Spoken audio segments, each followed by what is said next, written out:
Vou me apresentar. Meu nome é Ricardo Ogando, eu sou um astrônomo no Observatório Nacional. Trabalho com grandes levantamentos, mapas digitais do céu. E nesses mapas, que enfim, você encontra estrelas e galáxias, eu me concentro numa área que envolve entender as aglomerações de galáxias. Deixa eu compartilhar minha tela para a gente entender melhor isso daí.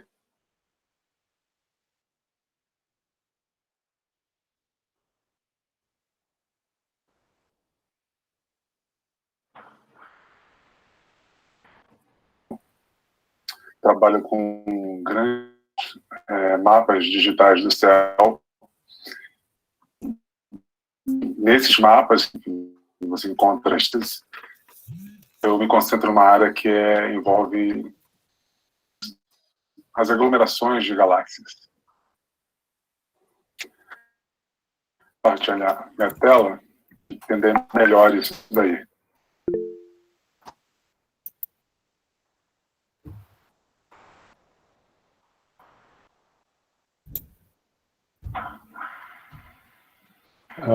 Vocês estão vendo a minha tela? Trabalho com grandes mapas digitais do céu.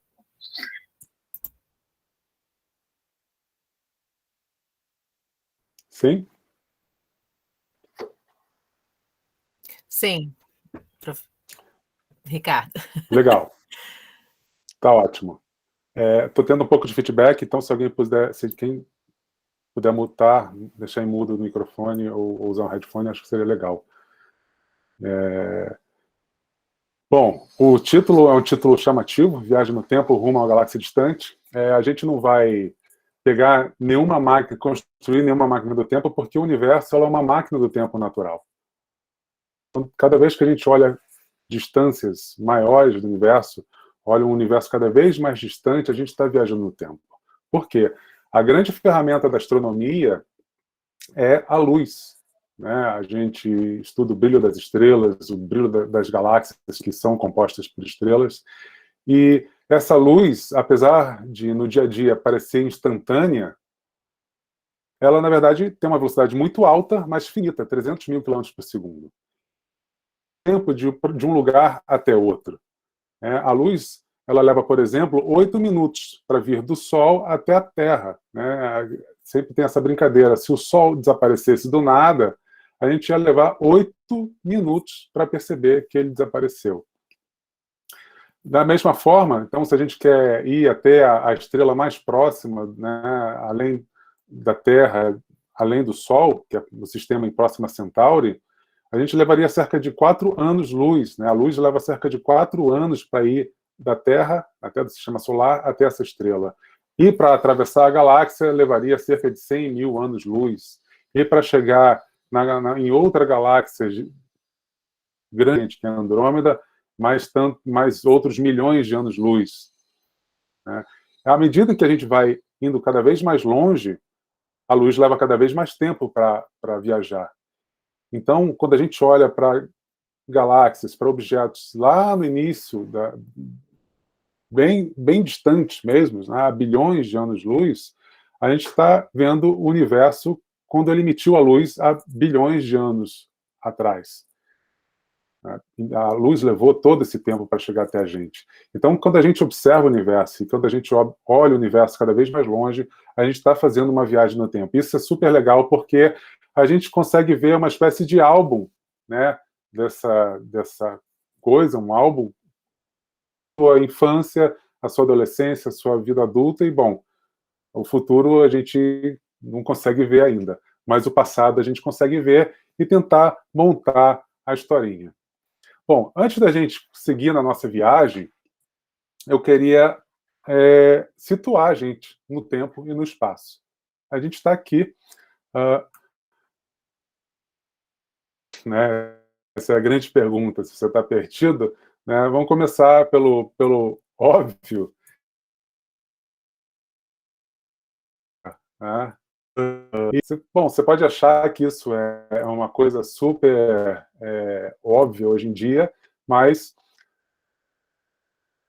quebrou a cabeça. Nossa, né? Lembra que lá no passado, a Terra era o centro do universo. Uma geocêntrica, você achava o centro do mundo, do universo, centro de tudo.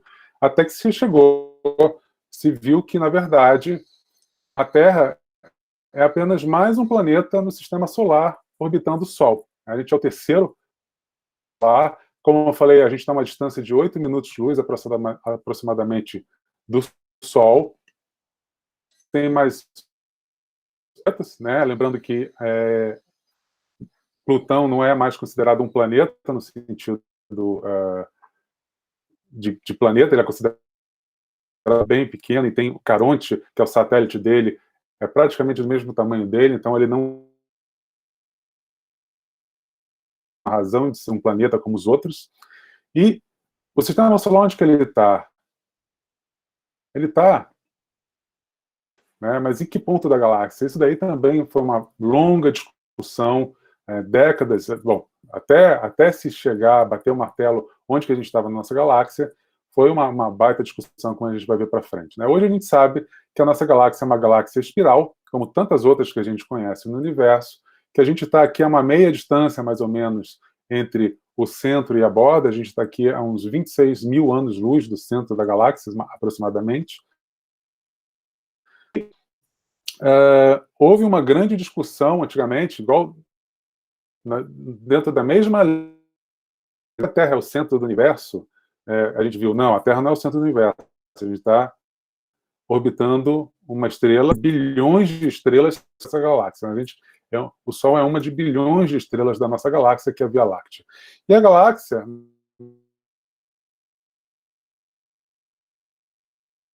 mais um grupo principais, a galáxia de Andrômeda, a M31, é um bocado maior do que a nossa, e está a mais ou menos a 2,5 milhões de anos-luz, diferentemente do universo que está em expansão por causa da força da gravidade. Andrômeda, ligado gravitacionalmente, Andrômeda e a Via Láctea estão se aproximando a uma velocidade de 110 km por segundo. Então, daqui a alguns bilhões de anos, deve haver, né, um grande encontro entre Via Láctea e a galáxia de as principais galáxias do grupo local, que são esse grupo de que estão aqui aglomeradas próximas da gente. Tá? Quem vive no hemisfério consegue enxergar pequenas no grupo local. Mas o grupo local, como o nome diz, é um grupinho aqui local. O universo tem ainda aglomerados, milhares de aglomerados de diferentes tamanhos. Né? A gente está vendo aqui um exemplo de um aglomerado bastante grande. Né? A gente vê várias galáxias aqui de diferentes tipos e tamanhos. Né? A gente vê também uns arcos, né? Vocês devem perceber que tem alguns arcos aqui que são gerados são as chamadas lentes gravitacionais, porque esse aglomerado de galáxia ele é uma massa muito grande, luz de galáxias que estão além do aglomerado, atrás do aglomerado, ao passar por essa grande massa, essa massa causa uma deformação no espaço-tempo, né? Que é aquele efeito que a gente vê exagerado nos buracos negros, que é uma consequência de Einstein. Então, quando a luz passa pelo aglomerado, ela é desviada e forma essa espécie de arcos, essa espécie de lentes gravitacionais. A gente vai falar também mais sobre elas daqui a pouco. Bom, aglomerados de galáxias existem muitos, né? A matéria no universo, né, na forma de estrelas, galáxias, gás, poeira, ela está distribuída numa grande teia cósmica. Né? Isso daqui é uma simulação mostrando esse exemplo de como as coisas estão concentradas, aglomeradas no universo, distribuídas no universo. Então, a gente vê aqui um exemplo de uma grande aglomeração. Né? E, claro, se em alguns lugares tende a aglomerar, e outros você vai tender a ter vazios. Né? Você também tem regiões vazias no universo. Então, isso aqui é uma simulação em que você estuda como a matéria se distribui no universo. Legal? Bom, como eu falei antes, hoje tudo isso parece muito óbvio. Né? Mas até você chegar a um acordo, né, a um consenso de qual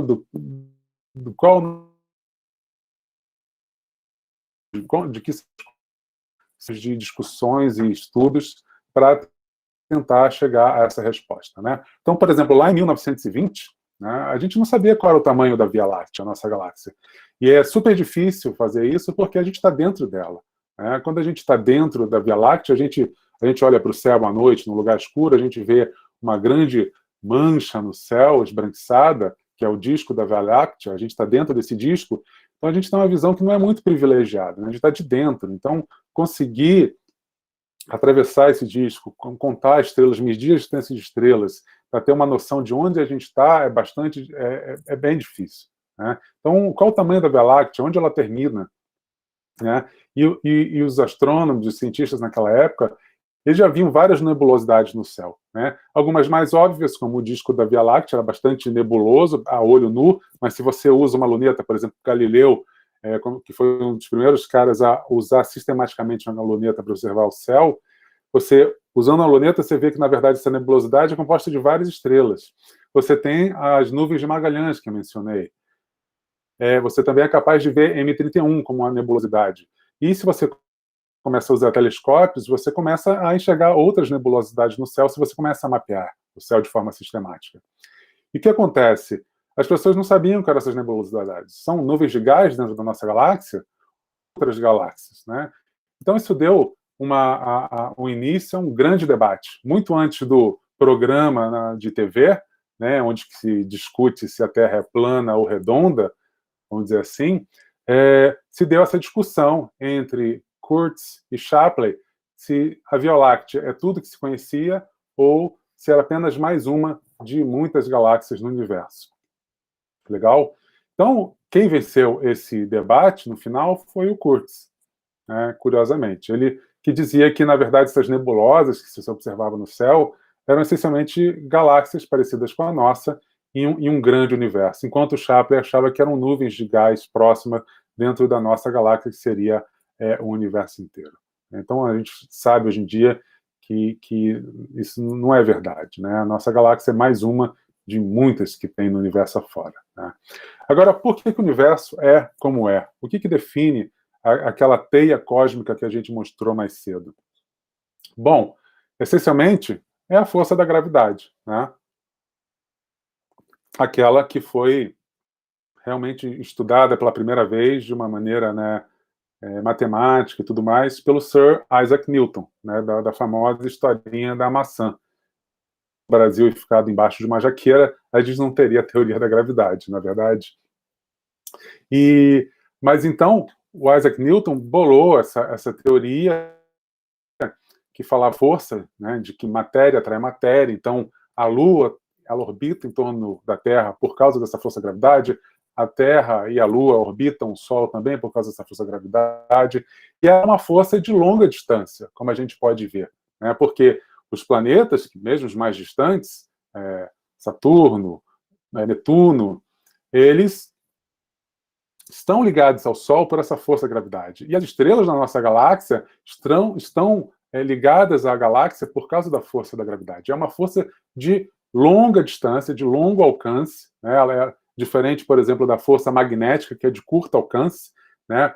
Você que brincou já com ímã, você sabe que para o ímã fazer efeito, você tem que se aproximar bastante, né, do metal ou do outro ímã, enquanto que a gravidade, bom, ela ocupa aí o universo inteiro e define como as coisas se estão distribuídas no universo. Só que a gravidade, do jeito que o Newton bolou ela, né, imaginou, não foi o suficiente para explicar tudo no universo. E aí a gente tem a gravidade 2.0, a gente pode chamar assim, criada pelo Albert Einstein, que é a relatividade geral dele, né, lá por volta de 1905, muitos anos depois da gravitação universal criada pelo Isaac Newton.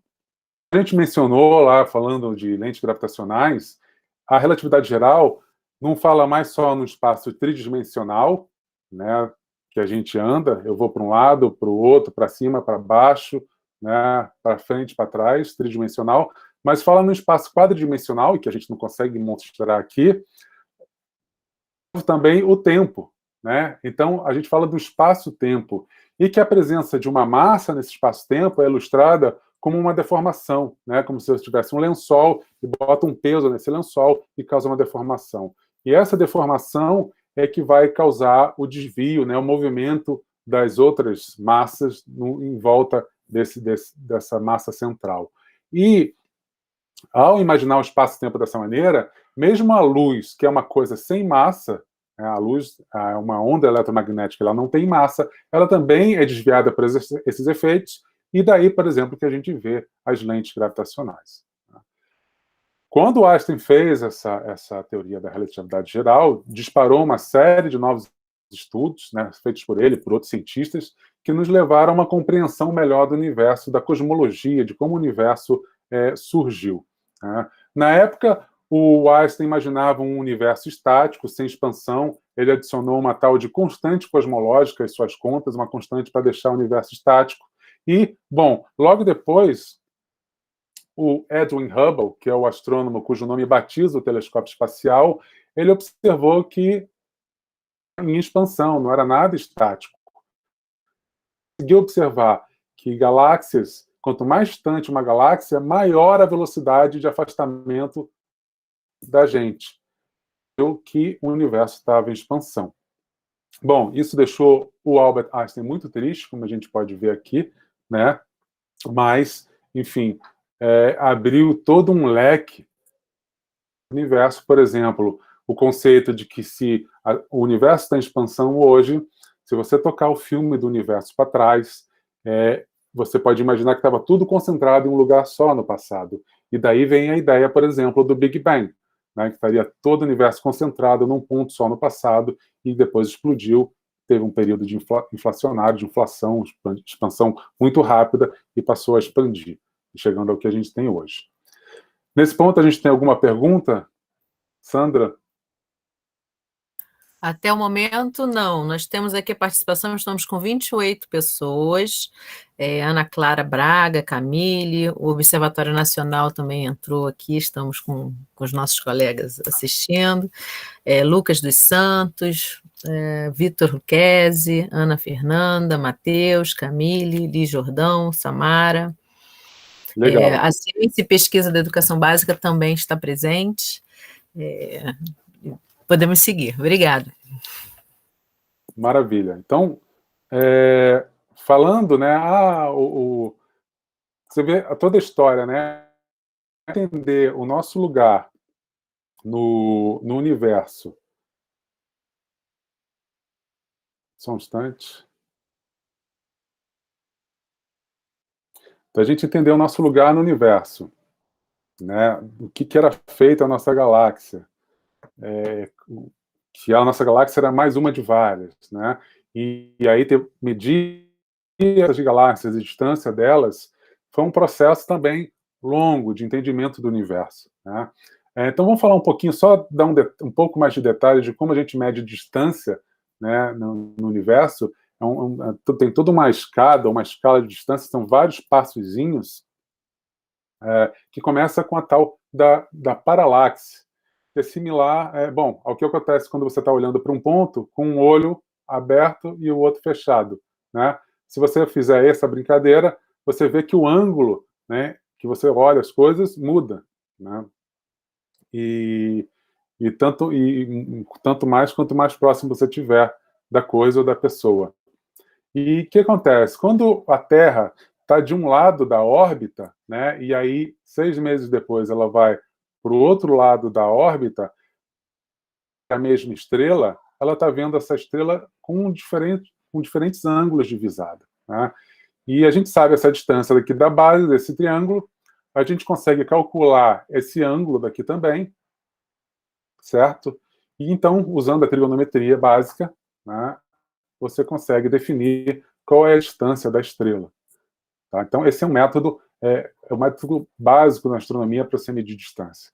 Agora, tem uma questão, né, como eu mencionei aqui. Se essa estrela vai ficando cada vez mais distante, esse ângulo vai ficando cada vez menor. Vai ficando cada vez menor até um ponto que fica muito pequeno, imensurável, né? Praticamente não dá para medir, né? Então, existe um limite para a medida desse ângulo da paralaxe, né? Então, qual é o próximo passo? Bom, o próximo passo veio com essa astrofísica, a Henrietta Swan-Leavitt, né, que descobriu as estrelas variáveis cefeidas, que essas estrelas têm uma relação entre o período delas e a luminosidade. A luminosidade é o brilho intrínseco da estrela, né, e que a gente, sabendo a luminosidade intrínseca dela, e medindo a luminosidade aparente, por exemplo, a gente pode calcular a distância delas, né? Assim como se eu posso estimar, se eu tenho uma lâmpada de 100 watts, por exemplo, né? Da época que se tinha lâmpada de 100 watts, e movo ela para distâncias cada vez maiores, eu consigo, através da queda do brilho dessa lâmpada, eu consigo estimar a distância que a lâmpada está. Tá? Então, mas o que ela fez? Ela associou o brilho da estrela ao período, que é uma quantidade, período do que? Da curva de luz da estrela. Então, você fica monitorando a estrela, né, com o passar do tempo, e você vê que o brilho dela sobe e desce, sobe e desce. Isso está relacionado a processos físicos lá na estrela que estão relacionados à luminosidade dela, o brilho intrínseco dela. E, bom, só que essa curva de luz ela é independente da distância. Eu não preciso saber a distância da estrela para medir esse período, né? Basta monitorar. Eu vejo o pico e o vale, o pico e o vale, o pico e o vale. Eu monitoro, consigo calcular o período. Se eu consigo calcular o período, eu consigo calcular a distância sem saber nada mais dessa estrela. Bom, e aí essa foi a grande jogada que o Hubble, usando essa descoberta da Henrietta, né, ele pegou e descobriu cefeidas em outras galáxias e foi capaz de medir a distância dessas outras galáxias fora da nossa própria galáxia. Tá? Bom, esse é um passo. Outro passo é medir velocidade, né? Antes da gente falar de como ele mediu a velocidade, a gente precisa voltar naquele conceito de que a luz é uma onda eletromagnética, cuja frequência, né, vai te dar os diferentes tipos de onda. Então, quando a gente fala de onda de rádio, micro-ondas que está no seu forno, infravermelho, visível que a gente usa para enxergar, ultravioleta, né, que usa para se bronzear, sempre tomando cuidado de usar filtro solar, raio-x que a gente usa para fazer imagem do nosso esqueleto, né, ou raios gama, que, bom, usa para fazer o Hulk, né, na ficção. Tudo isso é uma mesma coisa, é onda eletromagnética com diferentes frequências ou comprimentos de onda, ou seja, diferentes níveis de vibração, né? Daqui, a onda de rádio é mais longa, tem a frequência menor, e à medida que você vai em direção ao raios gama, tem uma frequência muito maior e um comprimento de onda bem menor. Tá? Aqui a gente vê uma escala do que isso equivale, mais ou menos, né, em termos de coisas. A onda de rádios tem tamanhos da onda de prédios, micro-ondas entre insetos e humanos, enfim. E existe uma relação também entre essa frequência, essa energia e a temperatura, né, relacionada a essa frequência, né? Então, e quanto mais energético, quanto maior a frequência, ou seja, raios gama, raios X, como a gente sabe, né, ultravioleta, eles são bem nocivos, né? A gente não pode ficar exposto a esse tipo de radiação o tempo todo, porque eles são muito energéticos, eles equivalem a uma temperatura muito alta, enquanto que infravermelho, que inclusive é usado em tratamentos, né, micro-onda, eles têm muito menos energia, né, e eles vão estar associados a uma temperatura menor. Tá? Então, isso são ondas eletromagnéticas. Aqui a gente vê o espectro solar. Então, a gente falou de onda eletromagnética, de frequência, e como eu consigo dispersar isso? Né? Quem já pegou da época de CD, DVD e refletiu a luz, viu que ele faz uma espécie de arco-íris, né? Que, quando você tem sol com chuva, né, além do casamento de viúva, você também aparece o arco-íris, que é as gotículas de água estão dispersando a luz do sol, né, em várias cores. Aqui a gente tem um selo comemorativo ao Fraunhofer, que foi um primeiro cara que estudou com bastante profundidade o espectro, né, que é o nome dessa técnica que você usa para dispersar a luz das estrelas ou de qualquer fonte em frequências ou comprimento de onda, né? E a partir daí, a partir do momento que você vê como a luz da fonte, da estrela que seja, aqui um exemplo para a luz do Sol, se dispersa nas frequências, cada frequência, em geral, vai estar associada a uma transição eletrônica lá num átomo, né, de um elemento químico. Né? Lembrando do átomo, Você tem um núcleo e tem uma nuvem eletrônica, e esses elétrons ficam fazendo transições. E quando eles fazem transições, eles podem absorver ou emitir luz, né? E cada átomo vai ter uma espécie de assinatura, né? Uma digital, né? Dessas transições que acontecem, e vai emitindo uma frequência diferente. Então é assim que, usando o espectro, eu consigo saber o que tem lá na estrela distante, sem ir até lá pegar uma colherada de estrela e medir no laboratório, né? Porque medindo a luz dessa estrela, eu consigo medir, a partir de observar as frequências no espectro, eu consigo ver quanto tem de cada tipo de objeto. Isso eu sei porque, no laboratório, de posse de um material, ferro, magnésio, e eu estudo o espectro desse material, eu sei em que frequências ele emite. Tá? E se eu sei que frequência ele emite, bom, aí eu posso procurar essa frequência no espectro da estrela ou da galáxia distante. No caso da galáxia distante, vai acontecer uma coisa que foi o que o Hubble observou, que é o famoso efeito Doppler. Ilustra aqui com uma ambulância. Quem já escutou uma ambulância passando pela rua, notou que quando ela se aproxima, o som dela fica mais agudo, e quando ela se afasta, o som fica mais grave, né? Isso é efeito Doppler, porque quando ela está se aproximando de você, as ondas se comprimem, a frequência aumenta, né? E quando ela se afasta, as ondas ficam, não deixam de ser comprimidas, né? Se elas ficam mais afastadas, uma outra a frequência abaixa, aumenta o comprimento de onda. Tá? E, né, o som da sirene da ambulância, mas que é uma onda mecânica, mas o mesmo também se aplica à onda eletromagnética, à luz. Quando uma fonte, uma estrela, ela se aproxima, a frequência aumenta, ou seja, ela fica mais azulada, e quando ela se afasta, a frequência diminui, ela fica mais avermelhada, e é o que em inglês se chama de redshift, desvio para o vermelho, que o Hubble observou. Então, ele mediu a distância das galáxias, né? Ele mediu a distância das galáxias, e aqui eu estou vendo uma animaçãozinha, né, em que esse eixo daqui tem a distância e a velocidade. Tá? E aqui tem uma imagem, né, da galáxia e o espectro. Vamos olhar para essa linha preta aqui? Né? À medida que a gente vai andando nessa figura para distâncias cada vez maiores, esse par de linhas pretas aqui, né, eles vão se deslocando para o vermelho, ou seja, para frequências menores. É esse efeito Doppler sendo visto aqui no espectro de uma maneira ilustrada, né? Você também pode reparar um pouco que as galáxias, à medida que elas vão ficando mais distantes, também vão ficando menores. Isso também pode ser um indicativo, né, um indicativo indireto da distância. Tá? Então, uma galáxia próxima, outra um pouco mais distante, outra mais distante, vamos acompanhando aqui. Né? Mas, fazendo essa figura aqui, olhando essa figura, existe uma relação entre a distância e a velocidade. E foi daí que nasceu a lei de Hubble, que me dá uma noção de como o universo está em expansão e pode me dar uma indicação também da idade do universo, voltando àquela história de tocar o filme para trás. Tá bom? Na prática, né, então, olhando com mais detalhes aqui, eu tenho um espectro de uma fonte em que eu vou deslocando ela para o vermelho, né, e ela vai passando através de filtros. Você pode fazer um espectro da fonte, mas também pode observá-la em diferentes filtros, né, fazendo fotometria, fazendo imagem em astronomia, e aí, à medida que ela vai se deslocando aqui para a direita, para frequências menores ou comprimentos de ondas maiores, né, existe uma relação inversamente proporcional, esses objetos vão ficando cada vez mais vermelhos. Tá? Isso também é uma técnica.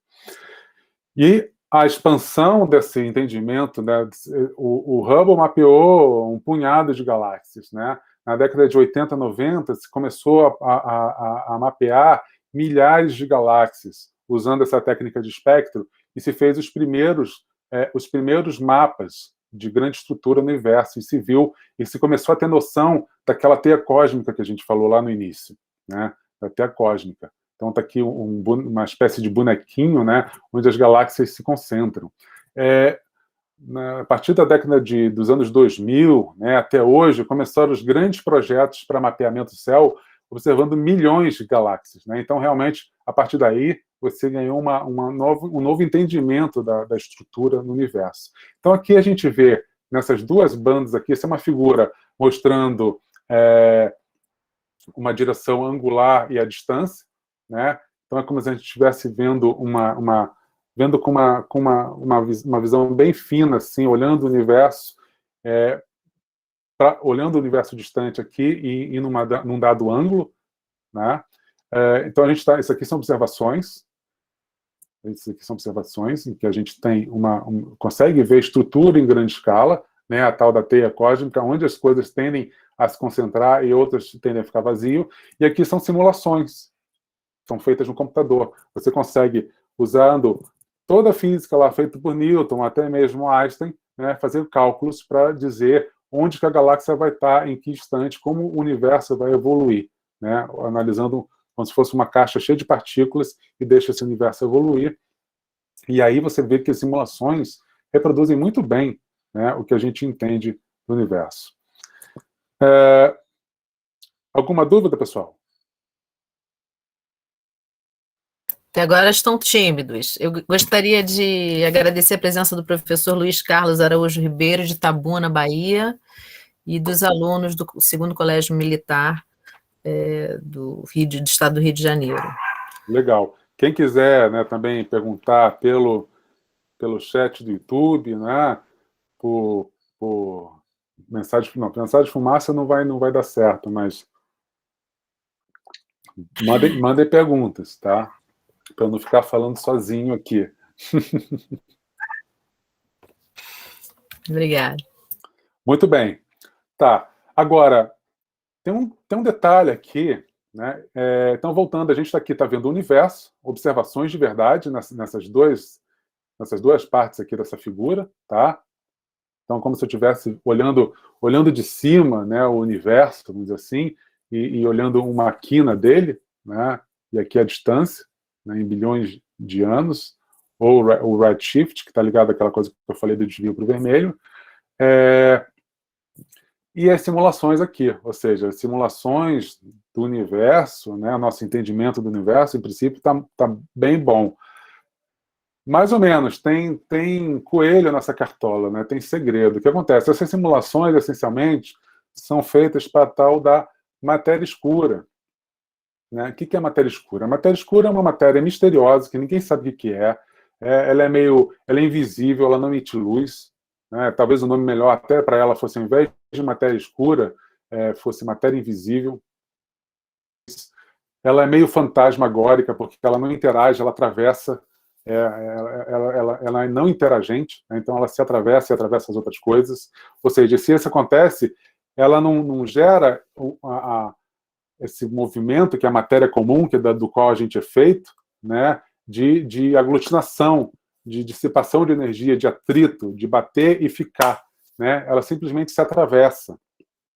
Tá? Agora, por outro lado, para os cálculos, né, das simulações, isso é muito bom, porque esse negócio de atrito, como a gente sabe, né, do colégio, né, atrito é complicado, tanto que os problemas de física, assim, em geral, são sem atrito. Então, a matéria escura é o universo sem atrito. É uma maneira de você olhar o universo. É uma componente do universo que existe e que dá, né, ao nosso entendimento de toda essa teia cósmica e que a gente consegue simular muito bem. Na hora a matéria de verdade, a formação de estrelas, a formação de galáxias com gás e atrito e tudo mais, mas é muito mais complicado. Né? Então, essa matéria escura é essa matéria que ninguém sabe o que é. Ela é misteriosa, né? É fantasmagórica, ela é invisível. Como é que a gente sabe que ela está lá? Por causa da massa dela. Né? Então, a massa dela ela afeta o campo gravitacional, afeta o espaço-tempo e causa deformações e vai afetar a maneira como são feitas as lentes gravitacionais que a gente falou lá no início. Né? Agora, tem uma série de perguntas. Né? Quando o pessoal começou a estudar a matéria escura, começou a se perguntar o que é essa matéria escura, se imaginou que poderia ser coisas já conhecidas, como neutrinos. Neutrinos são partículas muito pouco interagentes, por isso seriam boas candidatas a serem matéria escura, mas que elas são ditas relativísticas, ou seja, elas viajam a velocidade próxima da luz. Então elas eram ditas matéria escura quente, né? Quente por essa questão de estar com uma velocidade alta, em oposição à matéria escura fria, que teria uma velocidade mais baixa. E, bom, Isso é interessante, esse conceito, né, de tentar entender que tipo de matéria é a matéria escura, se é um neutrino, se não é, se ela tem alta velocidade, se tem baixa velocidade, porque ao colocar isso nas contas lá das simulações e no nosso entendimento do universo, isso, se ela é rápida ou devagar, isso dá uma informação diferente na hora de a gente simular o universo. Então, a gente tem aqui um exemplo, né, do universo com matéria escura quente e com matéria escura fria. E como a matéria escura quente ela é muito mais veloz, ela vai tender a diluir muito mais as estruturas rapidamente no universo. Então, você vê aqui que você tem muito menos estruturas na matéria escura quente do que na matéria escura fria, né? E do que aí a gente pode concluir, olhando o que a gente sabe do universo, que o universo tem muito mais essa cara do que essa cara aqui, não é verdade? Então, se concluiu que a matéria escura ela é fria, ou seja, ela tem uma baixa velocidade, embora não se saiba o que seja, né? A gente não sabe ainda o que é matéria escura, tá bom? Mas tem evidência, não tem isso aqui? Uma evidência muito legal, né, desse cara é o tal do aglomerado da bala. O que é esse aglomerado da bala? Esse aglomerado da bala é um aglomerado de galáxias, como a gente viu lá no início. O aglomerado de galáxia ele também é cheio de gás quente dentro dele, né?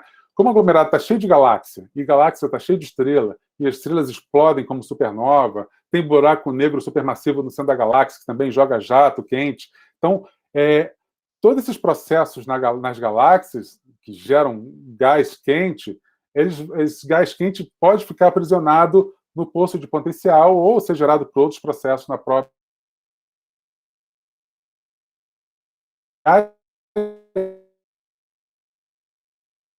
importante do galáxia, é muito quente, e a gente vai conseguir observar ele em raio-x em geral, né? Usando satélites, você observa ele na frequência do raio-x. Então, esse aglomerado da bala é raio-x, tá? Que é essa coisa rosa aqui, né, em coloração rosa, e por isso o nome de aglomerado da bala, porque olha só essa forma aqui, como se fosse uma bala, né, andando aqui, né, voando. E ele também foi observado no visível, foi mapeado as lentes gravitacionais dele, né, o efeito de lente gravitacional, e aí que se viu que tinha um grande bolsão de matéria, essa coisa lila. São dois grandes aglomerados, na verdade.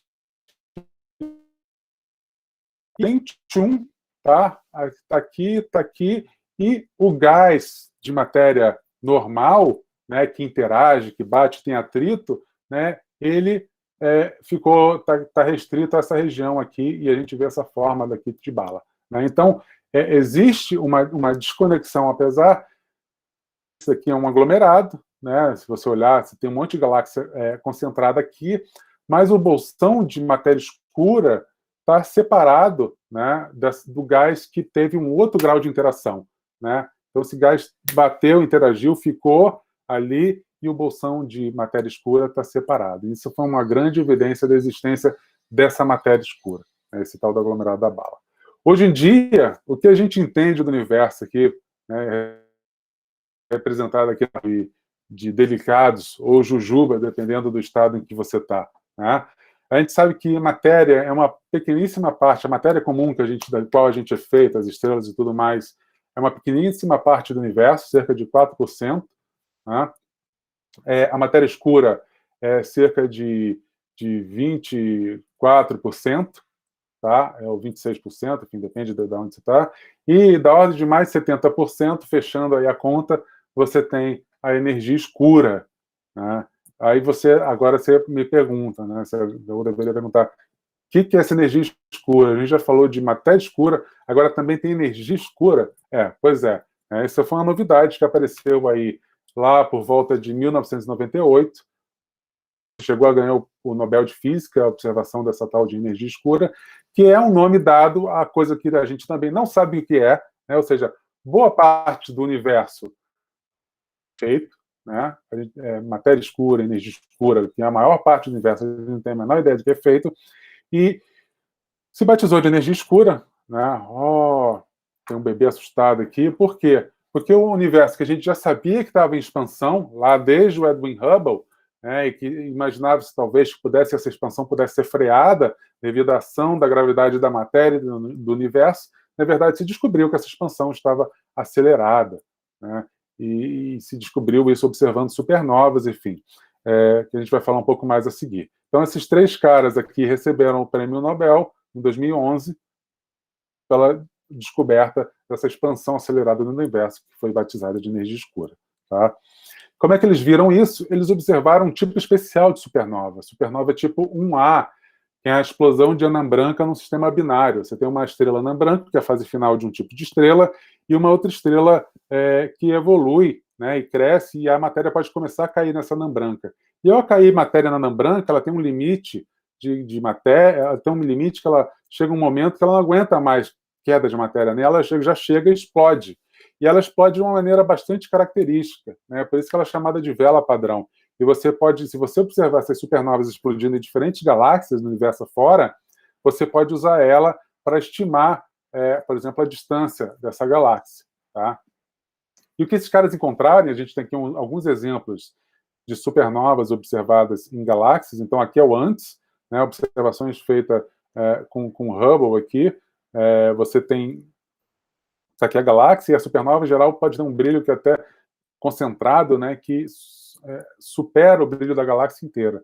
Então, aqui é o antes, né, você fica monitorando as galáxias, revisitando elas, você nunca sabe quando vai explodir uma supernova, e aí um belo dia, puf, aparece uma coisa lá, aparece uma coisa brilhante, aqui apareceu outra coisa brilhante, aqui também, e aqui também. Né? Ricardo, a professora Kézia Wais perguntou se é possível ver os aglomerados pelo um telescópio comum. Os aglomerados de galáxia, não. Né? Eles, em geral, estão bem distantes e bem dispersos no céu. Né? Eles têm, enfim, o que a gente consegue ver, por exemplo, são os aglomerados estelares na nossa galáxia. Tá? Esses a gente consegue ver com o telescópio comum. Mas, tipicamente, bom, dependendo do seu telescópio e da composição que você fizer, e com uma câmera, você pode tentar fazer uma imagem de um aglomerado de galáxias. Mas é bem difícil, é incomum. Tá? Em geral, em termos de telescópio e olho nu, você vai conseguir ver aglomerados estelares na nossa própria galáxia. Obrigada. O Vitor Luquezzi pergunta se a supernova tem a ver com buraco negro. Pode ter. Dependendo do tipo de estrela, pode ter. Né? Você tem diferentes tipos de supernova. Esse é um tipo específico, tipo 1A. O tipo 2, por exemplo, é a explosão, é o fim da vida de uma estrela de uma massa muito grande, dezenas de massas solares. Né? Então, ela tem fusão nuclear lá dentro dela, que está segurando o colapso gravitacional, né? Mantém ela viva, vamos dizer assim, entre aspas, mas quando cessa essa fusão nuclear, porque, enfim, acabou o combustível, vamos dizer assim, ela colapsa. E ao colapsar, você tem vários cenários, dependendo da massa dela. Pode sobrar uma estrela de nêutrons no centro, pode sobrar um buraco negro no centro dela. Né? Ou, dependendo da massa também, ela pode se deslacerar completamente. E esses processos de supernova são muito legais, muito importantes para a evolução química da galáxia, porque eles geram boa parte da tabela periódica, né, além dos elementos do ferro, são gerados nessas supernovas e joga esse gás enriquecido na galáxia, né, que depois pode ser reciclado, vamos dizer assim, e formar novas estrelas, como é o caso do nosso Sol. Né? O fato da gente estar aqui no planeta Terra, com todos esses componentes químicos por aí, urânio, plutônio, a quantidade de carbono, ferro que a gente tem aqui, quer dizer que o Sol foi formado a partir de um gás já enriquecido por uma geração anterior de estrelas. Né? O Sol é uma geração subsequente de estrelas. Beleza? Obrigada. Na sequência também, temos mais uma pergunta. É possível algum resquício dessas explosões chegarem a atingir nossa atmosfera? Essas explosões, não, porque elas estão em outras galáxias, né? E essas outras galáxias estão muito, muito, muito distantes mesmo. Mas acredita-se que no passado, existem trabalhos analisando o grau de densidade do gás interestelar aqui no entorno do sistema solar, né? E se acredita que existe uma super bolha, vamos dizer assim, que foi gerada por uma explosão de supernova no passado, bem no passado, né, da vida do planeta Terra, e que possa ter sido responsável por uma das mega extinções que a gente teve, né, ao longo da evolução da vida no planeta Terra. Tá? Então, sim, dentro do critério de zona habitável, né, de onde é o lugar legal para você montar a sua casa e viver, né, é bacana não estar numa região com muitas estrelas jovens, né, que emitem muita radiação energética, ionizante, ou que podem em breve explodir como uma supernova e afetar, de alguma maneira, o equilíbrio do seu planeta. Obrigada. Beleza? Então, eu vou falar um pouco mais disso, né? Estava falando das supernovas. Então, como ela é uma vela padrão, você sabe o brilho dela certinho, você consegue determinar a distância delas. E o que aconteceu é que eles viram que o brilho era mais fraco do esperado. Por quê? Porque eles estavam esperando uma coisa e acharam outra, né? Por quê? Porque elas estavam mais longe do que o esperado, né? Ou seja, a expansão do universo tinha sido acelerada, né? De certa forma. Então, o que é supernova? A gente já passou por aqui, né? Você tem alguns tipos, a fase final de vida de estrelas, as estrelas de alta massa, né? Ela vai fazer um colapso e vai explodir, e você tem essas tipo 1A que a gente falou, que tem estrelas anãs brancas, em que a matéria vai cair, tem uma estrela vizinha que vai chegar em alguma fase dela, vai chegar próximo o suficiente para que ela chega um momento, alcança esse limite de Chandrasekhar, que é 1,4 massas solares, ela diz, já chega, estou com o meu bucho cheio, não aguento mais, e explode. Né? E são muito, muito brilhantes, então você consegue ver elas em galáxias muito distantes. Tá? A gente já viu aqui que a gente, né, já está desesperada aqui, não sabe nada do universo. E um dos grandes mistérios é esse, a energia escura, a gente precisa desvendar ele. A partir daí se fez uma série de levantamentos do céu, né? Tem esse SDSS, Slow and Digital Sky Survey, porque mapeando o céu é que você descobre coisas novas, é que você consegue fazer esse mapa da teia cósmica, de como as galáxias estão distribuídas no universo, para tentar entender essa disputa entre gravidade, que tende a aglomerar as coisas, e a energia escura, que está tendendo a afastar as coisas. Né? E um dos principais, e que o Observatório Nacional participa, eu participo, é o Dark Energy Survey, o levantamento da energia escura. Como o nome diz, é focado na energia escura, mas descobre muitas outras coisas. Por quê?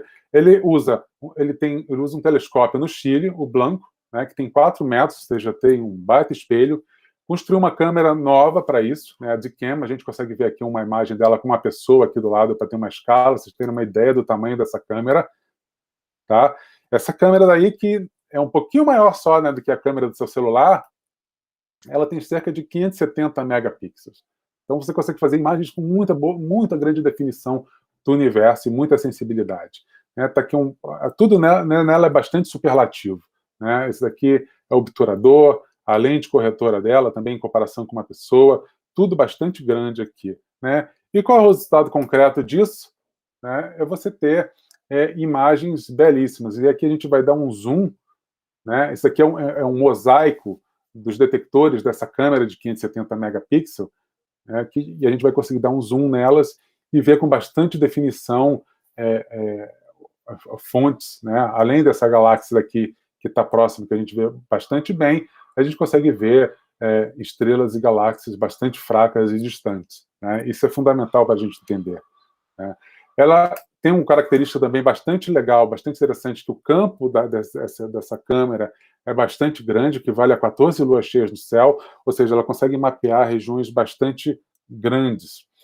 Ela mapeia uma parte do hemisfério sul, como ela está no Chile, né? Uma parte do hemisfério sul seguindo esse mapa daqui, que evita o disco da galáxia.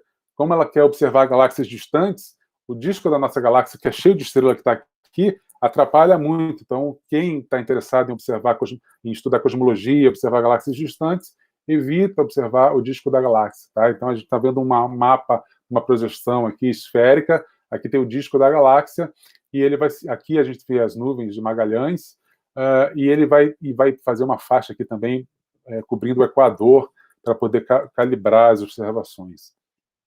Tá? E, Ricardo, então, oi. Recentemente foi divulgado o aparecimento de uma nova constelação de a constelação de Hércules. Qual é a diferença entre nova e supernova? Que ficou aqui. A nova, ela pode ser recorrente, né? Ela é como se fosse aquela tipo um A, vai cair matéria na estrela, né? E ela dá uma mini explosão, mas não é tão dramática como uma supernova. Ela é uma explosão de tamanho menor e que não vai dilacerar tudo. Então, no futuro, por exemplo, pode voltar a cair matéria nela e ela explodir de novo. Então, tem novas recorrentes, por exemplo. Né? Então, tem essa diferença. Né? Diferente da supernova, que vai ser uma explosão definitiva, vamos dizer assim, né? A grosso modo. Embora a gente vá falar daqui de outros tipos de explosões mais para frente. Tá? Obrigada. Então, de coisas a gente pode tentar estudar com um levantamento desse, mapeamento desse do céu. Né? Estudar a formação de estruturas, né? Como a matéria está distribuída no universo, matéria escura quente ou fria. A gente já viu que tem uma tendência para ser fria. Por que formaram pequenas estruturas em volta das galáxias como a nossa? Né? Aqueles modelos, aquelas simulações que a gente falou lá no início, previam vários satélites no entorno de galáxias como a nossa, que não eram observados, mas não eram observados por várias razões. Né? Você requer uma câmera bastante sensível e uma cobertura bastante grande do céu para poder descobrir essas coisas. E o Dark Energy Survey e o outro levantamento, que é o SDSS, feito no Hemisfério Norte alguns anos antes, ambos conseguiram mapear dezenas de galáxias satélites no entorno da Via Láctea. Né? E o 10, aqui a gente está vendo uma outra projeção daquela cobertura dele do céu, com o telescópio Blanco aqui aparecendo em primeiro plano, né, descobriu várias sobredensidades associadas a candidatos a galáxias satélites da nossa própria galáxia. Né? E, mais uma vez, estão aqui as nuvens de Magalhães aqui aparecendo aqui. E isso foi super interessante, porque essas galáxias anãs, essas galáxias pequenas, ela tem uma alta razão de matéria escura para a matéria normal. Elas são um grande bolsão de matéria escura. E existem alguns modelos de matéria escura, né, modelos teóricos, que dizem que essa matéria pode decair emitindo os raios gama. Então, a partir do momento que eu sei onde estão essas galáxias, né, se a gente mediu, a partir da cinemática delas, o movimento das estrelas nela, conseguiu medir a massa delas e ver que elas tinham bastante matéria escura, a partir do momento que eu sei a localização delas, eu posso usar um satélite que observa em raios gama, por exemplo, que é chamado Fermilette.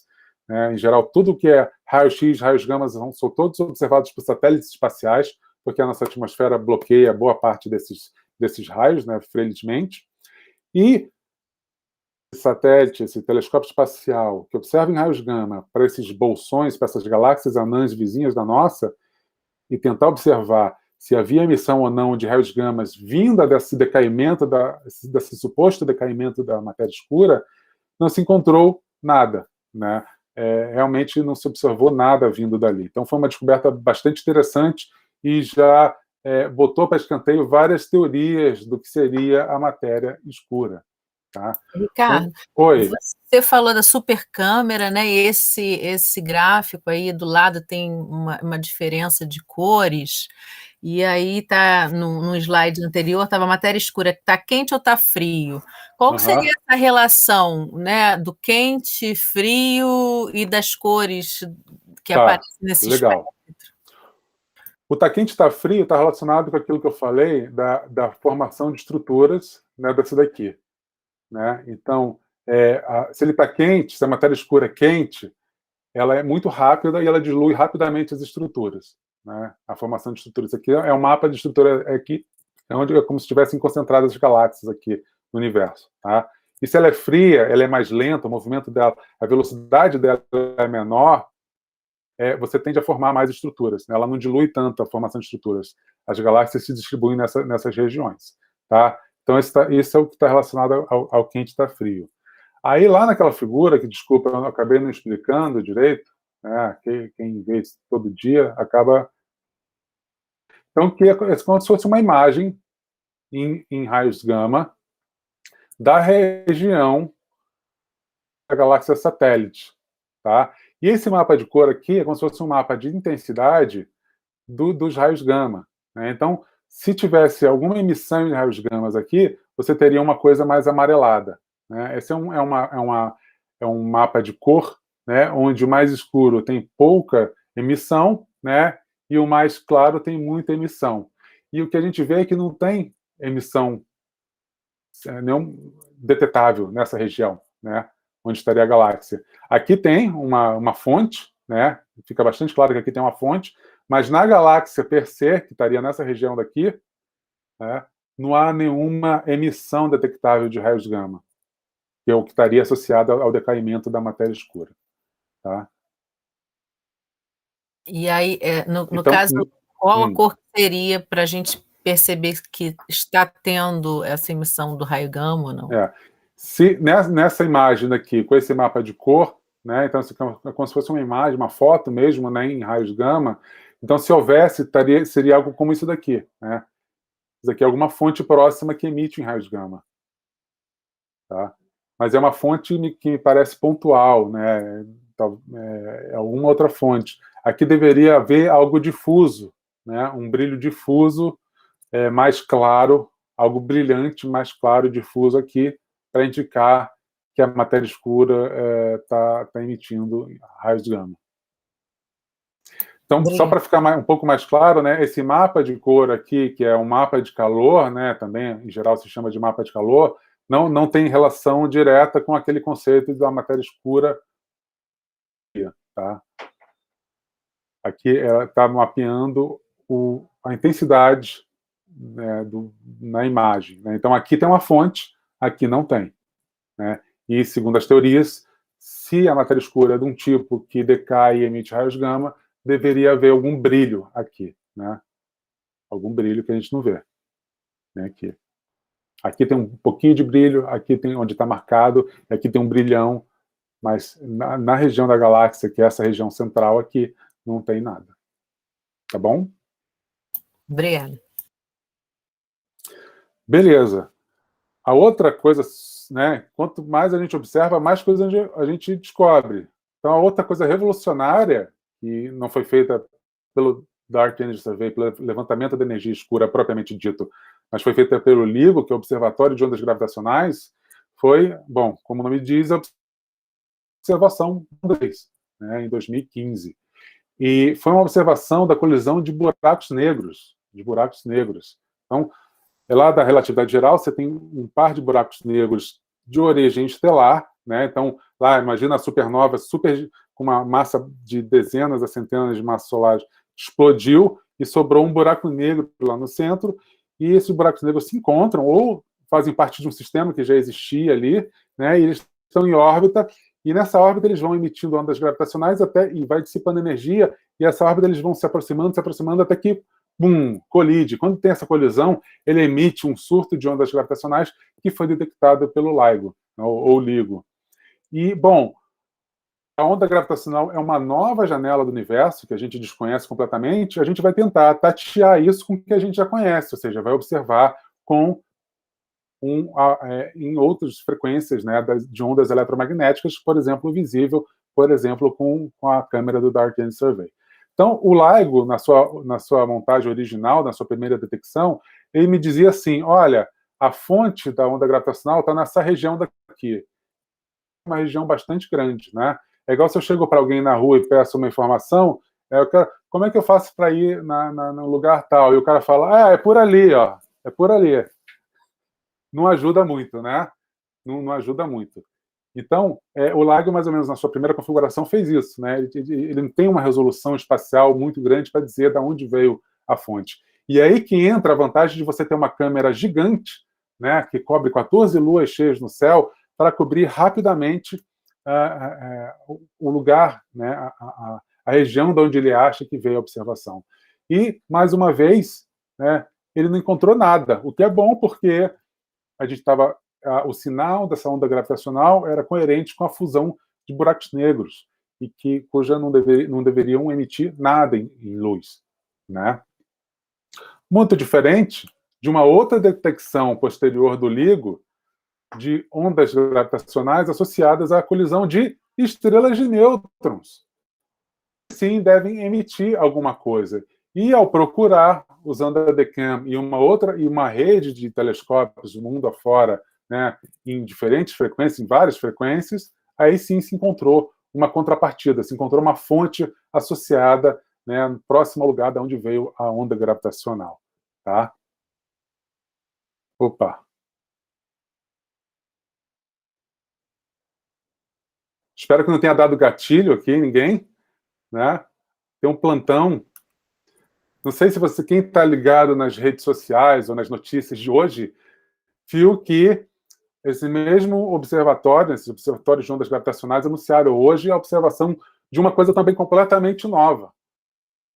Eles observam, está virando cada vez uma novidade, né? Então a gente já viu, a primeira foi a fusão de 2 buracos negros, depois a fusão de estrelas de nêutron, depois também teve a fusão de buracos negros supermassivos não, mas bastante massivos, né, com uma massa bastante grande, e hoje foi anunciada a observação da fusão de um buraco negro com uma estrela de nêutrons, que tem aqui uma imagem aqui. Belíssima essa imagem. É uma ilustração, né, na verdade, vamos dizer assim, né,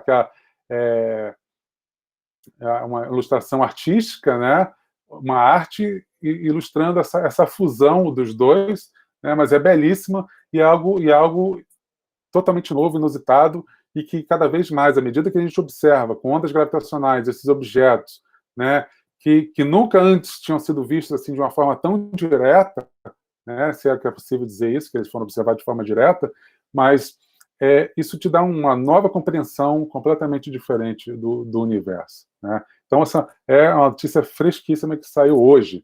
Quem está acompanhando também, uma outra coisa, agora sim, que saiu do Dark Energy Survey, né, nos últimos dias, na última semana, é que um estudo liderado por um brasileiro, o Pedro Bernardinelli, né, novo cometa gigante e super distante, né? Então, uma vez que você está observando o céu com uma super câmera, né, vendo super longe e mapeando com frequência, é isso, você descobre coisas inusitadas. Então, ele descobriu, teve que processar dado pra caramba, né, porque é essa história, para você ver a coisa se movendo no céu, é como se fosse um filme, você precisa reprocessar várias imagens da mesma região do céu várias vezes, né, e comparar elas, e mapear, e ver o que está se mexendo, em que direção está se mexendo, e ele encontrou um cometa que deve ter aí centenas de quilômetros, né, descobriu ele muito antes dele chegar perto, né, muitas vezes você tem astrônomos amadores, outros, ou mesmo profissionais, descobrindo cometas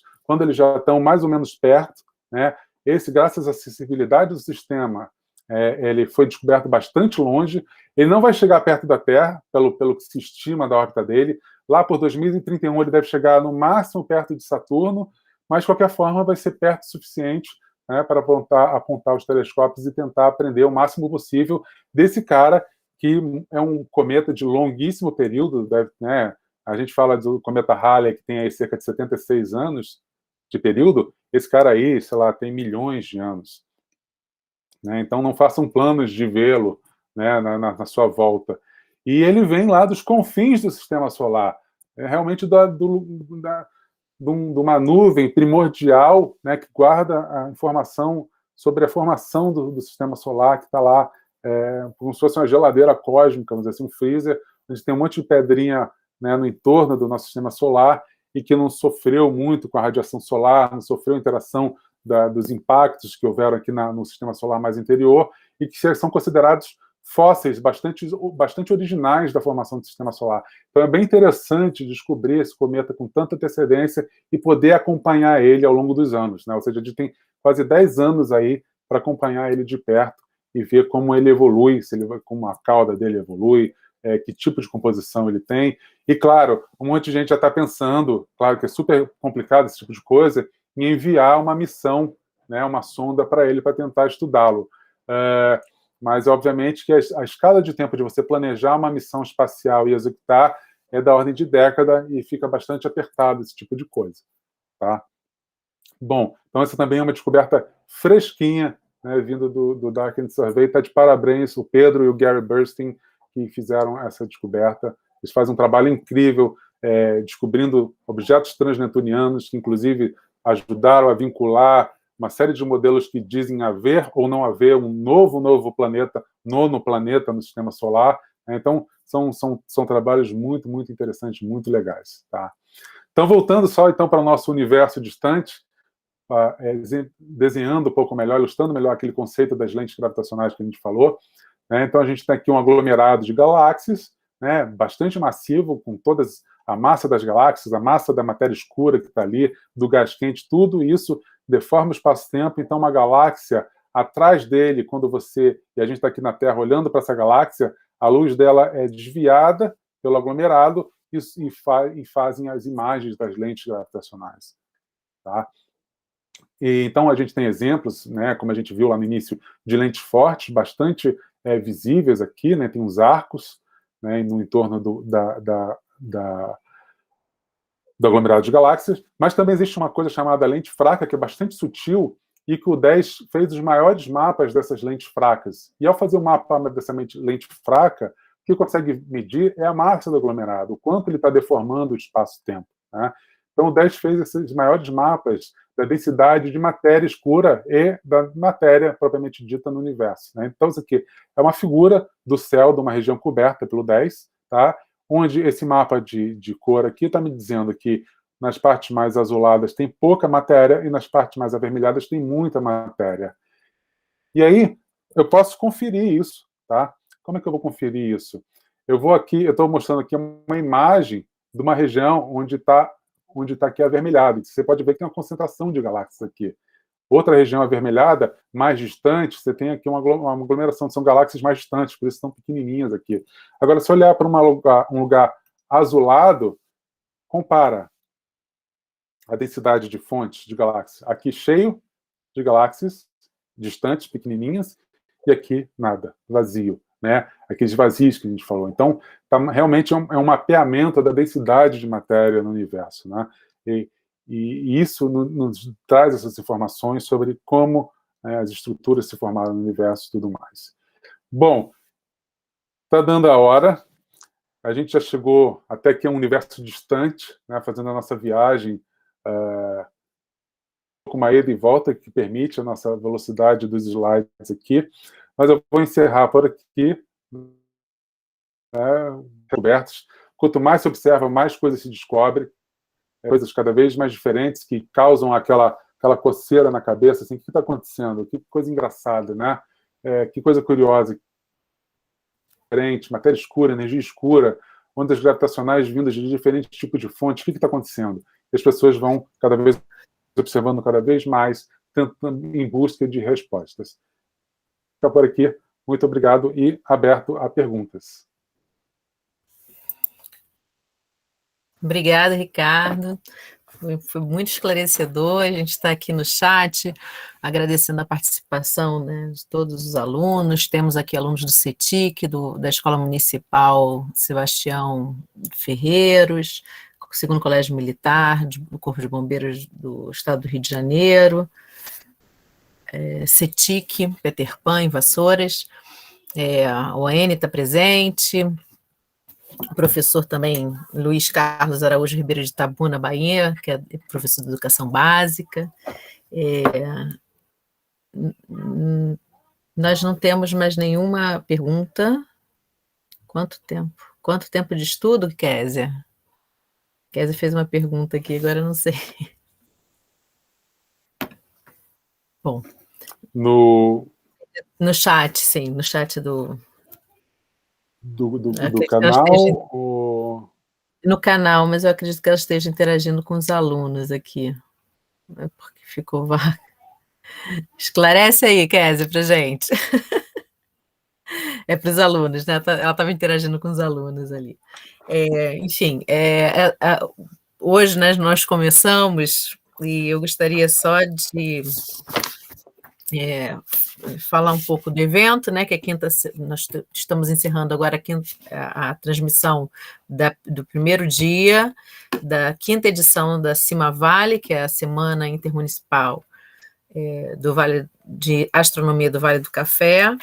É uma parceria, né, do Instituto Federal do Rio de Janeiro, pela Coordenadoria de Extensão do Campus Engenheiro Paulo de Fronten. Temos o projeto Caravana Vale do Saber, né, na extensão, né, do Instituto Federal, e a parceria com o Olhar para o Céu, Observatório Nacional, e conseguimos realizar, né, esse ano online. Ano passado foi online, esse ano novamente online. Estamos aguardando para ver se ano que vem a gente consegue retornar ao presencial, né? Mas com certeza essa questão das palestras online tem sido uma abrangência, tem tido uma abrangência maior, uma facilidade maior. A gente talvez mantenha, né, nas próximas edições. Gostaria de agradecer a presença do professor. Vou falar um pouquinho do seu currículo, tá, professor? Porque a gente não falou no início. É astrônomo e doutor em física pela Universidade Federal do Rio de Janeiro, trabalha no Observatório Nacional, onde estuda aglomerados de galáxias, as maiores estruturas do universo, em grandes mapas do céu. Para lidar com esse volume astronômico de dados, ensina e trabalha com computação científica no observatório. Acha que divulgação científica é fundamental. E esse é o nosso papel hoje, né? Nós estamos... Espero que tenha alcançado esse papel. E já que você falou do currículo, acho que está ligado à pergunta da Kézia, né? Eu consegui abrir aqui, que com a apresentação aberta não dava para ver mais nada aqui no computador, né? Mas agora deu para ver. Enfim, ter uma noção do tempo de estudo, né? Entrei na Faculdade de Astronomia em 97, né, formei em 2002, que aí também emendei com um doutorado, que defendi em 2007. Né, então, desde então, estou envolvido com esses trabalhos. O Dark Energy Survey teve a famosa primeira luz, né, ou seja, quando ele começou a observar em 2012, né, 2012, isso. Só que antes disso, uma década pelo menos antes, já estava sendo planejado, preparado, enfim, teve todo um processo de preparação para chegar até esse momento. Né? Então, é muito tempo, né, de preparação, não só das pessoas, mas como dos projetos em si. Né? Bastante tempo. A Kézia entrou aqui agora, ela é coordenadora também, né, da CIMA-Vale, desde o início aqui. Quer falar alguma coisa, Kézia? Olá, boa tarde. Tudo bom? Então, prazer, professor Ricardo. Você é do Rio, carioca? Sou carioca de adoção. Vim para cá com 1 ano de idade de Belzonte. Ah, é mineiro. Nasci, peguei meus pão de queijo e vim para o Rio. Bom demais, bom demais. É um prazer recebê-lo. Eu escrevi, mas eu fui picando, desculpa, porque eu estava online com as crianças. E esperamos aqui presencial, para uma palestra presencial. Eu queria saber, professor Ricardo, você mostrou o Chile, né, o telescópio e tal. Então, uma parte da pesquisa foi processada lá, é isso? Para esse Dark Energy Survey, né, o Brasil tem o telescópio profissional dele, de uso profissional, fica no sul de Minas, né, tem mais de 60. Mas o Chile e o Havaí, por exemplo, congregam grande parte da astronomia mundial no óptico, né, infravermelho, enfim. Porque tem montanhas altas, é extremamente seco. Né, e esse projeto em particular foi feito com um telescópio de 4 metros, que foi construído na década de 70, mas foi todo reformado para esse projeto novo. Né, então, é um telescópio antigão, se comparar. Quem sei lá, curte telescópios e for olhar ele, vai ver que ele é bem parrudão, né? Hoje em dia se faz coisas muito mais finas, mais leves. Então, ele fica lá no Chile, a observação é feita no Chile. Mas os dados vêm por internet de alta velocidade, descem da montanha, vão para os Estados Unidos e são processados nos Estados Unidos. Né?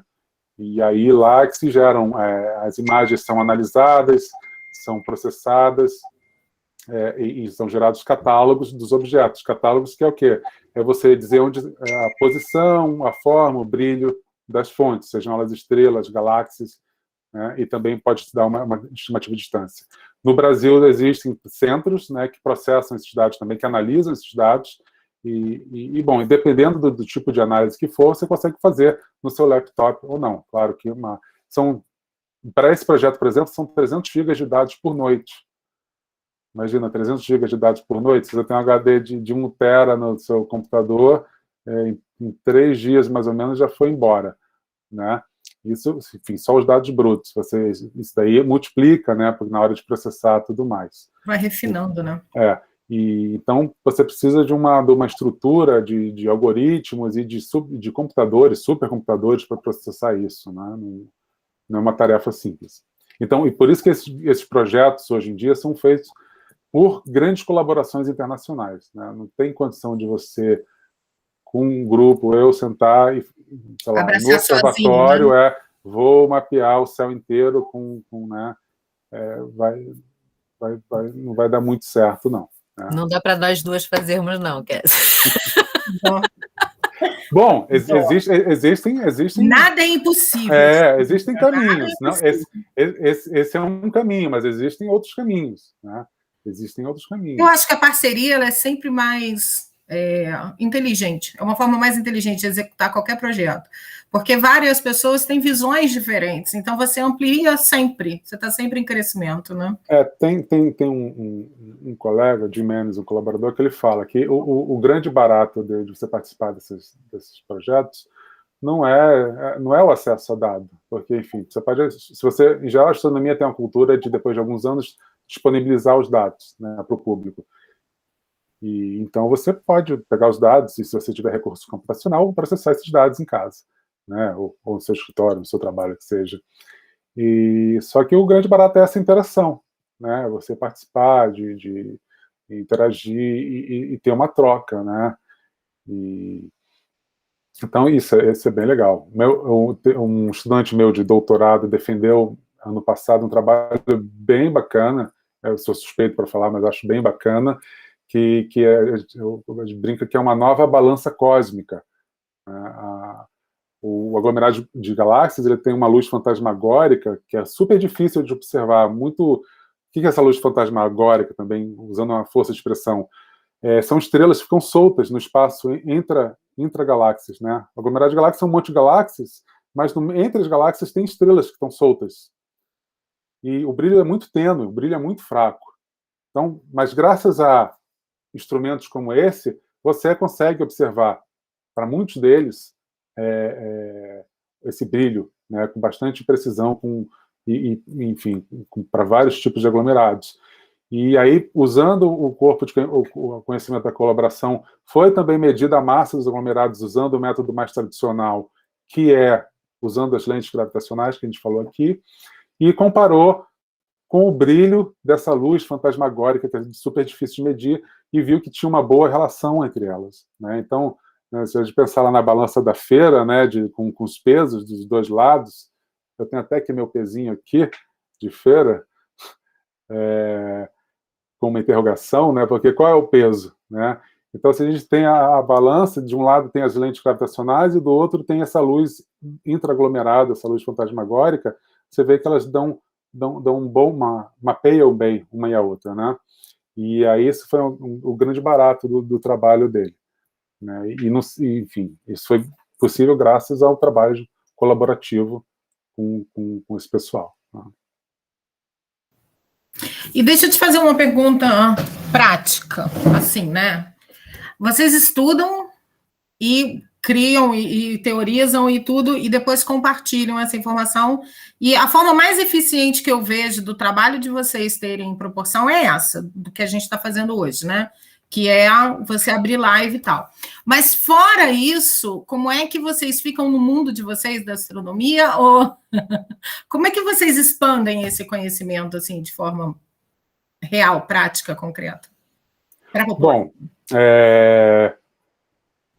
essa é uma cultura, né, que está sendo trabalhada de você realmente fazer a conexão entre esses trabalhos. Por exemplo, quando saiu esse trabalho da balança cósmica, a gente fez bastante divulgação desse resultado, né? Chegou a sair na Super Interessante, a gente fez uma live no Observatório, para dar esse retorno mesmo, né? Uma live no Instagram do Observatório, e, enfim, esse é uma coisa que está sendo cada vez mais levada a sério, né? Principalmente no Observatório. É claro que tem resultados de diferente impacto, diferente apelo para o público, né? Enfim, mas tem que se ter essa componente, né, em vista na hora de você produzir o resultado, né? E contar o que está sendo feito. Esse retorno, né? Eu acho que esse feedback, né? Porque são assuntos interessantíssimos, mas que são muito técnicos, né? Não é todo mundo que pega uma revista científica e vai ler e vai entender o que está sendo estudado. Então, se a gente analisar da nossa infância, né? Eu vou dizer da minha, de colégio público, estadual, a gente não tinha noção do que era estudado no país em relação à ciência. Não, na verdade, até hoje não sabe, né? A gente tem alguns... Saiu, né? Tem a pesquisa clássica de poucos anos atrás sobre que a boa parte da população brasileira não consegue dar um nome de um cientista, né? Moderno, quer dizer, você pode até falar de Oswaldo Cruz, sei lá, Santos Dumont, talvez, mas você não vai falar de Pedro Halal. Agora talvez até falem de Pedro Halal, que apareceu na CPI, de Natália Pasternak, mas... Vários alunos podem falar Ricardo Orgando. Quem assistiu a live pode falar Ricardo Orgando, mas tem vários cientistas atuando em várias frentes, dados incríveis, e que ninguém sabe. E tem vários vários motivos para isso. E isso é um problema. É um problema, porque depois, na hora de você pedir que aumente o orçamento da ciência e tecnologia, que está em franco declínio, né? Isso daí não é um fato. O cara vai falar, para quê? Não serve para nada isso daí, né? E como não serve? Estamos vendo aí, né? Claro que tem diferentes áreas, e a área mais concreta que a gente está vendo aí hoje em dia é a área que está lidando com as consequências da pandemia, né? E na verdade é isso. E ninguém, o que é coronavírus, né? Que alguém sabia, alguém estava fazendo uma pesquisa de outros coronavírus, né, e acompanhando isso ao longo dos anos. Não é, apareceu um coronavírus, agora é sério, né? Eu vou aqui misturar aqui no meu laboratório o negócio, e em 2 minutos sai um resultado e eu já tenho o antídoto para esse veneno, né? Não é assim, as coisas levam um tempo, né? E por outro lado, existem emergências, né? Então, esse foi um assunto mundial, todo mundo se debruçou sobre ele, atacou, né? E a gente conseguiu produzir vacinas seguras, né? Em tempo recorde, porque novas tecnologias, né? De plataformas de produção de vacina que não existiam décadas atrás, mas existem hoje porque, né? Te permitiram fazer novas vacinas focadas no coronavírus em tempo recorde de forma segura. Então, não vou tomar porque foi feito rápido. Não foi feito rápido. Foi feito rápido, mas porque estava todo mundo trabalhando nisso. Então, e como você falou, quando todo mundo colabora, todo mundo foca, a coisa sai, né? 1 milhão de cabeças pensando é melhor do que 2, do que 3, né? E 2, você tem novas tecnologias. Antigamente, imagina, compara, não vou tirar fotografia porque eu tenho que revelar, né? Tem que pegar o tiro negativo. Antigamente, você tinha máquina fotográfica com negativo, você não tirava foto, economizava, tomava cuidado, sorri, não pisca, né? Porque era outra tecnologia, era outro nível de vida.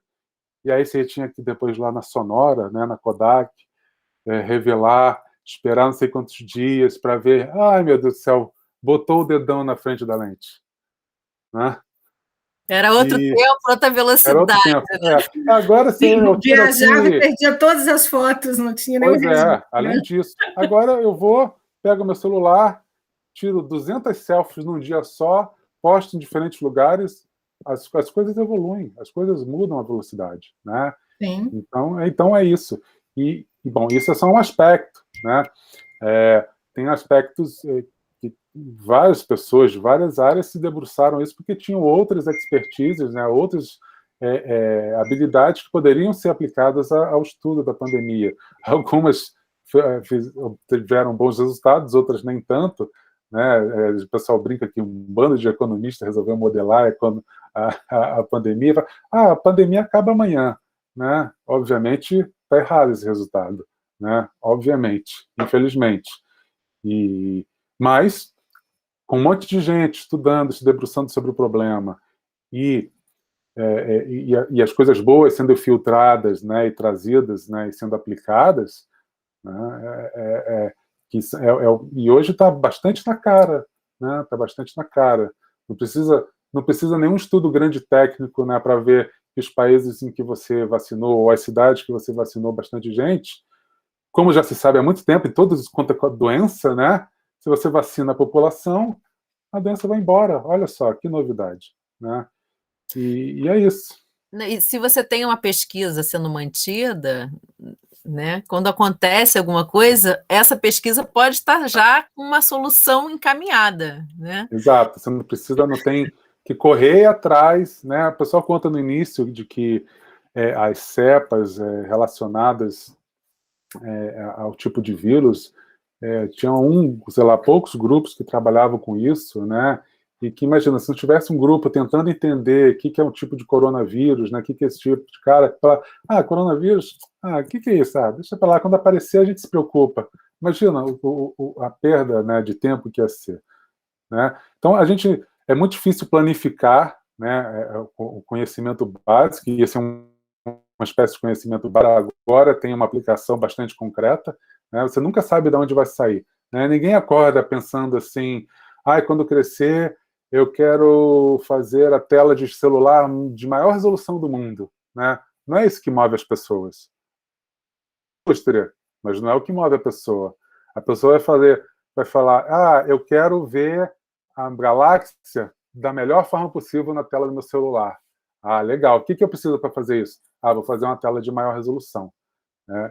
Então, os problemas se invertem, né? Você precisa motivar as pessoas, dar inspiração, propósito, né? A pessoa tem um propósito, né? Tem um propósito, né? E você nunca sabe onde aquilo vai dar, né? Você não sabe.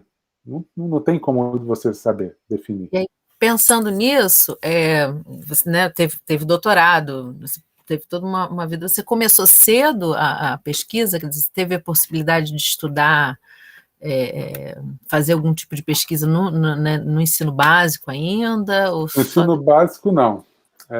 Eu fui fazer iniciação mesmo na graduação.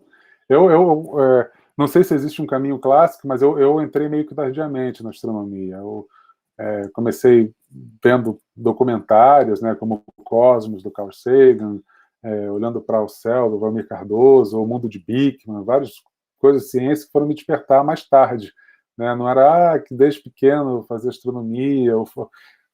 Acho que na minha época, talvez, pelo menos não me chegou a questão de Olimpíadas, né, por exemplo. Talvez na minha época não tivesse tão forte. Enfim. Então, não tive esse engajamento que hoje em dia é bem mais fácil, vamos dizer assim, né? Está muito mais acessível hoje em dia, né?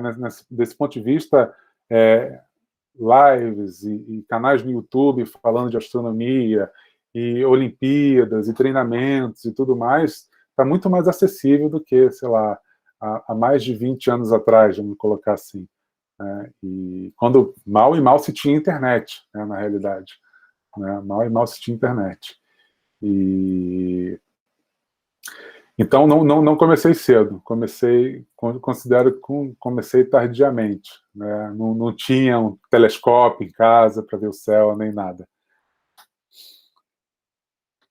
Só existia magia, né? De olhar o céu à noite, ver as estrelinhas e achar que estavam aparecendo, né? Ou ir para o planetário. Eu fiz um curso antes, o curso que os astrônomos profissionais não fazem, que é o curso de identificação do céu no Planetário do Rio. Eu fiz em 95, se não me engano. E foi excelente, é maravilhoso, né? Você dá naquele domo escuro e ver o céu que você não vê na cidade, né? É um céu incrível. E entender o que são as estrelas, as constelações, né? Tudo que está por aí. Muito legal. Muito obrigada, Ricardo. Prazer. Sandra, é contigo. Falei demais já. Agradecer, né? Agradecer a Josina, agradecer o Ricardo, né? Todo o pessoal aí da ON, do Observatório Nacional, do IFRJ também, que está, né, nos dando apoio. Esse ano passado, na verdade, a gente já tem o movimento Cima Vale, evento, né? Tem agora, está incorporado ao Instituto Federal. Então, assim, a gente uma ajuda muito grande, né? Você ter a instituição presente aí para nos apoiar. Que você falou, né, Ricardo? A gente precisa de apoio para a ciência, para a divulgação, para a tecnologia. Então, esse é o apelo, né? E pedir para os alunos também aproveitar esses momentos, né? A gente teve um professor aqui que falou: não, tem que continuar no online. Realmente, a live e depois fica gravado, fica disponibilizado, então a gente tem essa possibilidade da pessoa assistir depois também, mas a gente sente falta também do nosso planetário Flávia, das nossas oficinas. São coisas diferentes, né? Que tem seu valor. Sem dúvida, aumentou muito o alcance, né, das atividades online. Mas realmente parar e estar lá no campus e usar a luneta e tudo mais, e ver com os próprios olhos e tocar com as mãos é algo diferente, né? É outra magia. É outra magia. Sandra, a próxima live, quando é? A próxima live é agora, quinta-feira. Nós temos um professor. Não é professor, né? A gente tem mania de falar professor. Dia 1º/7, Kátia Pinheiro, a pesquisadora Kátia Pinheiro, também do Observatório Nacional, com Viagem ao Centro da Terra, também às 2h, mesmo canal do IFRJ. O link vai ser diferente, mas o canal é o mesmo, gente, tá? A gente vai divulgar depois o link que cai direto, né? Mas é só ir no canal do IFRJ-CEPF, que é Campus Engenheiro Paulo de Fronten, que a gente vai ter a live. E eu queria deixar também, a gente vai deixar na descrição, não sei se já está na de hoje, mas se não tiver na de hoje, com certeza do dia 1º vai ter o Gnomon para a oficina de sexta-feira do professor Eugênio Neto, né? Que é do Relógio de Sol. Eles vão precisar para a oficina da sexta-feira. Então, a próxima live é quinta-feira, às 2h, dia 1º/7. Viajando. Obrigada, Ricardo. Obrigado, Kelly. Professor Ricardo escreveu no chat uma mensagem. O que é a página, professor? É para mim. A Sandra tinha perguntado da imagem da fusão dos buracos negros e eu postei lá. Achei que fosse para divulgar para as crianças alguma coisa, alguma página de... Eu confio que a Sandra vai divulgar depois, mas eu posso mandar por e-mail também. E obrigado a vocês pelo convite. Foi ótimo. Um prazer estar aqui nessa quinta semana. Espero que da próxima a gente tenha um evento presencial, né, para poder curtir o clima do Vale do Café. Será muito bem-vindo. Kátia já esteve aqui com a gente no presencial. Há alguns anos, acho que foi 2013 ou 2014. Tem bastante tempo. Será um prazer recebê-lo. Venha, é pertinho do Rio, né? E é muito mais tranquilo, não tem bala perdida. Olha, tá um espetáculo, um céu espetacular. Então... Beleza, pessoal. Vamos lá. Obrigada a todos. Obrigado.